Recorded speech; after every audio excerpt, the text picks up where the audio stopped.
박봄이 올해 6월에 이민호와 결혼을 갑작스럽게 발표한 이유? 박봄과 이민호가 올해 6월에 결혼을 발표했다. 이 소식은 연예계를 발칵 뒤집었다. 하지만 더 충격적인 진실이 드러났다. 이건 단순한 로맨스가 아니다. 사랑, 병, 그리고 비극이 얽힌 충격적인 드라마다. 6월 1일 박봄은 SNS에 이민호와 손을 맞잡은 사진을 올리며 내 사랑, 이민호와 결혼합니다. 라고 선언했다.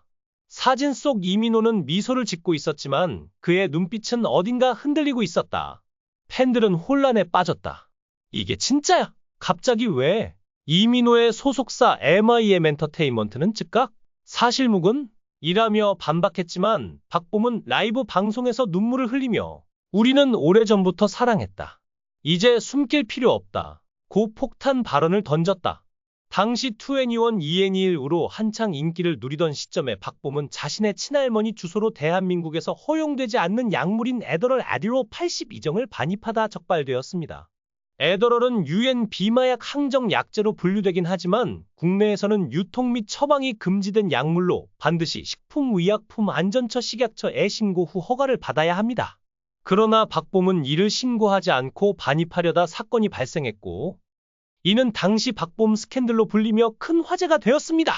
박봄은 당시 숙소를 자주 비우는 상황이었고 마침 숙소 이전을 준비 중이어서 약을 받지 못할까 우려해 할머니 이름으로 약을 대신 받은 것이라고 해명했습니다. 검찰 조사 결과 미국에서 처방받은 약을 신고하지 않은 것은 절차 위반에 해당하지만 100% 치료 목적이었다는 점이 입증되었습니다. 또한 식약처는 에더럴과 같은 규제 약물이 자가 치료 목적으로 반입될 수 있다고 밝히며 당시 마약 논란으로까지 번졌던 박봄 스캔들을 종결지었습니다. 두 사람은 5년 전 한 드라마 제작 발표회에서 처음 만났다. 당시 박봄은 2NE1 활동을 정리한 뒤 솔로로 복귀를 준비 중이었고 이민호는 상속자들 이후 차기작을 고민하던 때였다. 우연한 인연은 곧 깊은 사랑으로 이어졌다. 한 소식통은 두 사람은 서로의 상처를 보듬어주는 존재였다. 이민호는 박봄의 불안정한 마음을 다독였고 박봄은 이민호에게 진정한 위로를 주었다. 고 전했다. 하지만 그들은 이 관계를 철저히 비밀로 했다. 연예계의 혹독한 시선과 스캔들 파장을 두려워했기 때문이다.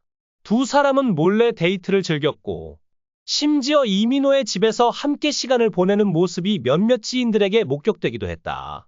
그렇다면 왜 갑작스럽게 결혼을 발표했을까? 여기서 박봄의 질병이 핵심 열쇠로 떠오른다. 박봄은 오랫동안 주의력 결핍증과 우울증을 앓아왔다. 그녀는 미국에서 처방받은 에더럴로 증상을 관리했지만 약물 부작용으로 인해 종종 충동적인 행동을 보였다. 작년부터 그녀는 이민호를 내 남편이라 부르며 SNS에 이상 행동을 드러냈고 이는 단순한 팬심으로 치부되었다. 그러나 진실은 달랐다. 박봄은 이민호와의 관계를 숨기라는 그의 부탁을 지키려 노력했지만 병이 악화되면서 더 이상 자신을 통제할 수 없었다. 한 지인은 박봄은 최근 몇 달간 약 복용량이 늘었고 그로 인해 환각과 망상에 시달렸다. 그녀는 이민호와의 사랑이 세상에 알려져야 안전하다고 믿기 시작했다. 고 털어놨다. 이처럼 끝까지 이민호를 남편이라 우기는 박봄의 태도는 단순한 장난으로 치부하기에는 다소 심각하다는 여론이 형성되었습니다. 이에 이민호 팬들은 박봄의 선을 넘은 행동에 서서히 불쾌감을 느끼기 시작했으며 심지어 2NE1 2NE1 팬들 중 일부도 박봄을 퇴출시키자 라며 도저히 이해할 수 없는 기행이 2NE1의 해가 될까 우려하는 목소리를 내기까지 했습니다.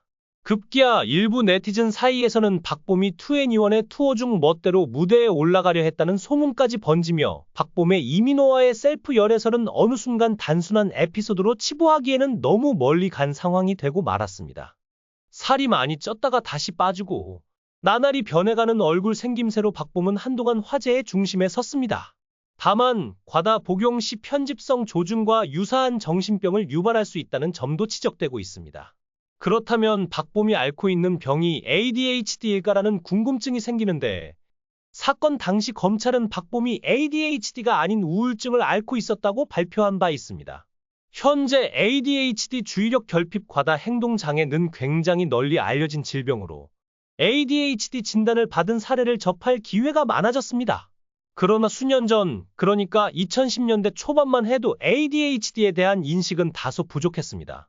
이 때문에 YG 엔터테인먼트 측에서는 ADHD라는 다소 생소한 병명 대신 대중에게 더 익숙한 우울증이라는 병명을 사용했을 가능성이 충분히 있다고 보입니다.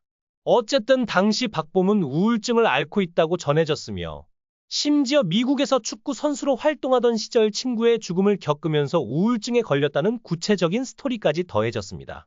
이로 인해 그녀가 우울증을 앓고 있다는 주장에 신빙성이 더해진 것이 사실입니다. 하지만 미국에서 ADHD 치료제로 사용되는 애더럴은 유학생이나 대학생들 사이에서 소위 공부 잘하는 약으로 큰 인기를 끌었다고 합니다.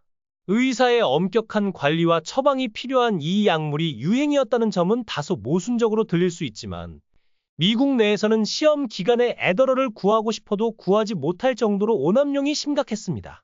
심지어 부작용으로 인해 한 대학생이 스스로 목숨을 끊는 사례도 있었다고 전해집니다. 그렇다면 100% 치료 목적이었다는 조사 결과가 나온 박봄은 도대체 무엇을 치료하기 위해 애더럴을 복용했던 걸까요? 6월의 결혼 발표는 박봄의 통제 불능 상태에서 나온 결과였다. 사건 전날 그녀는 이민호와 다투었다. 이민호는 아직 때가 아니다. 우리 사랑을 더 지켜야 한다. 고 설득했지만 박봄은 너도 나를 떠날 거지? 다들 날 버려. 라며 울부짖었다. 그날 밤 그녀는 약에 취한 상태로 SNS에 결혼 선언을 올렸다. 충격적인 건 이민호가 그 직후 그녀를 찾아가 진정시키려 했지만 이미 엎질러진 물이었다. 한 목격자는 이민호가 박봄의 집에 도착했을 때 그녀는 혼란스러운 상태로 그를 끌어안으며 이제 다 끝났어라고 중얼거렸다. 고 전했다. 이민호는 난감한 상황에 놓였다. 그는 박봄을 사랑했지만 그녀의 병이 이토록 심각한 줄 몰랐다. MIM 엔터테인먼트는 이민호와 박봄은 친구일 뿐이라며 선을 그었지만 내부 소식통은 이민호가 박봄을 포기할 수 없었다. 그는 그녀를 구하려고 노력했지만 이제는 손쓸 수 없는 지경에 이르렀다. 고 밝혔다. 박봄의 소속사 디네이션도 그녀는 현재 치료 중이며 이번 발표는 본인의 의지가 아니었다. 고 해명했지만 대중은 이미 폭발했다. 두 사람이 진짜 사귀었다고? 그럼 지금까지 왜 숨겼어? 논란은 더 커졌다. 박봄의 SNS는 삭제되었고 그녀는 병원에 입원했다는 소식이 전해졌다. 이민호는 침묵을 지켰지만 그의 눈에 맺힌 눈물은 카메라에 포착되었다. 사랑은 있었지만 그 사랑은 병과 얽히며 비극으로 치달았다. 한 연예부 기자는 박봄은 이민호를 지키려 했지만 아이러니하게도 그녀의 병이 그를 위험에 빠뜨렸다. 이건 사랑 이야기인 동시에 파괴적인 이야기라고 평했다. 박봄의 이번 소식 뒤 한 익명 제보자가 두 사람이 비밀리에 약혼까지 했었다. 는 폭로를 내놓았다. 진짜일까? 아니면 또 다른 망상일까? 이민호는 다음 주 공식 입장을 발표할 예정이지만 팬들은 이미 갈라졌다. 그를 믿는다. 는 이들과 진실을 밝혀라. 는 이들로 나뉜 가운데 박봄의 병실에서 나온 한 음성 파일이 유출되었다. 민호야, 미안해. 내가 다 망쳤어. 그녀의 떨리는 목소리는 듣는 이들의 심장을 찢었다. 이제 질문은 남는다. 박봄과 이민호의 사랑은 어디로 향할까? 그녀의 병은 그들을 갈라놓을까? 아니면 더 강하게 묶을까? 그리고 이 결혼 발표 뒤에 숨겨진 더 큰 비밀은 무엇일까? 연예계는 숨을 죽이고 이 비극적인 러브스토리의 다음 장을 기다린다. 당신도 이 충격적인 전개를 놓칠 수 없다. 진실은 아직 드러나지 않았다. 이 사랑의 끝은 행복일까? 파멸일까? 숨막히는 순간이 다가온다.